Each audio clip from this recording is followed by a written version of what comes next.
as we welcome in our pal Joe Convertino Jr. from CH Insurance and our cup of Joe. Joe, how are you today? Hey, good morning. It's already hump day, Gomez. This is awesome. Nice. Halfway to the weekend. I'm sure you thought yesterday was a Monday like everybody, right? I agree. And for me, Joe, Tuesdays in general have always been worse than Mondays because Mondays generally you expect to be lousy. Yep. Tuesdays you expect to be better, but usually they aren't. So to me, it's like, that's worse than Monday. I know. How was your week off? Good. I went to Canada. I hadn't been to Canada in a few years, so I visited a friend in Buffalo, and we went over the Peace Bridge and enjoyed an afternoon over in Canada and Niagara-on-the-Lake. Got some golf in, and just, anytime I'm not getting up to an alarm clock, Joe, that's vacation. What about the duty-free stop, no tax? Did you get your Labatt's Blue or anything like that? No, but, we were talking about that back in the day. Me and my friends, we would drive to Canada and just literally to buy beer.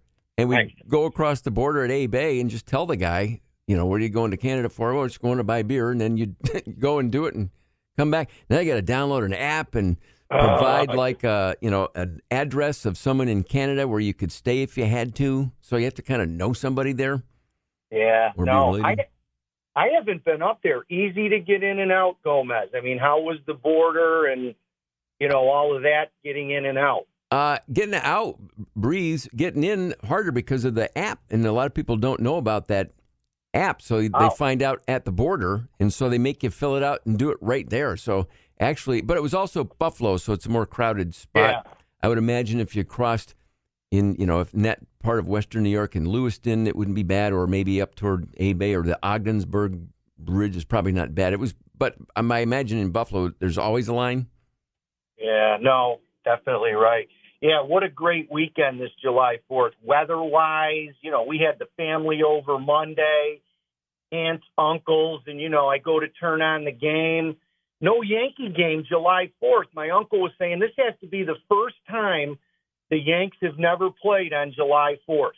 Right? We said that yesterday morning. How did the Yankees not have a game on the 4th of July? It was interesting. So I don't know what was on.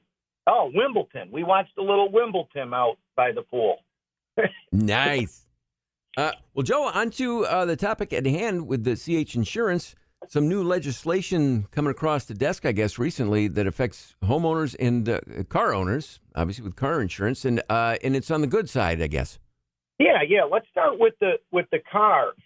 You may or may not know this, Gomez, but when you switch insurance carriers from a carrier A to carrier B, the auto regulations made you within 20 days, you'd have to have a photo inspection of your vehicle. It had to be, 7 years. So what this was doing was people were forgetting to get photos. And as a result, the industry, not the agents or brokers, the industry, after 20 days, if they didn't have the photo inspection, would take off the collision coverage. And it caused a lot of riffraff and confusion. And as you know, we're part of the Big I New York Association that fought for this legislation in Albany, and it got approved a couple weeks ago that will go in effect January 1. So it's good news for the consumers that you don't need to take a photo when you switch insurance carriers. The reason they did this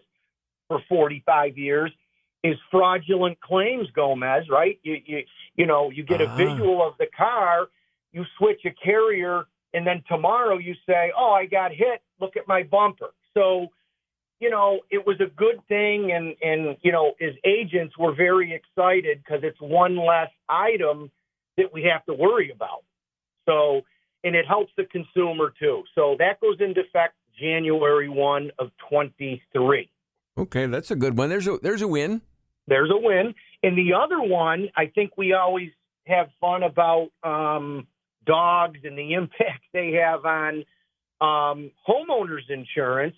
But a new law that was just approved by Hochul, Governor Hochul, and this has been in effect for really the first quarter and now beyond, that no longer homeowners have any consequences or penalties based on the type of dog they own. So what would happen, Gomez, if we're talking to consumers and individuals out there, we have to ask about the dog breed, right?